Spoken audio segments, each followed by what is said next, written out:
No crank, no start. You having situations about it. Having dashes in the dashboard for the odometer. What I basically found out was I had a fried O2 sensor. If you can see it back there. Fried O2 sensor wires that was just straight fried at the bottom.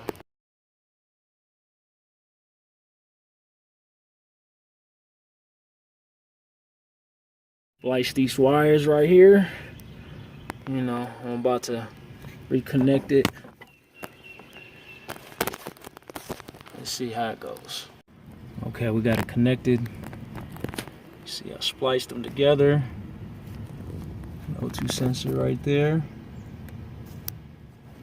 Let's see how it goes. One thing I forgot to mention, your fuse. If your fuse keeps blowing out like this, how's it blown out? And every time you turn it, it keeps blowing. Yeah, maybe possibly it could be the wires coming from your O2 sensor. So I'm definitely about to try it out. Let's see if it works out. Right now, got the fuse. New fuse. This is the 41. It's the 41 right there. Now, let's see. See if this bad boy gets it. Man, look at that. Finally got the, what's it called, back. Odometer back. Here we go. Give it a shot.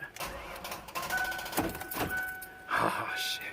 Yo, but that's great news. Great news. Because all I got to do is probably get a jump and be good to go. Let's get it. Got the battery plugged up. Getting the jump from my work truck. See that? All right, about to come back around. Check this motherfucker out. All right. As you see, hey, odometer numbers coming back on. And here we go. Boom. Look at that shit. As it revs, as it's on. And I took it to the damn dealership and everything, and they couldn't figure it out, but I did. Yo, so there you go, there you have it. Check your O2 sensors, check the wires. Could be some fry wires, the grounds touching the positives, or whatever the case may be, man. Y'all need to check that out. But, man, fuck the dealership. Gone.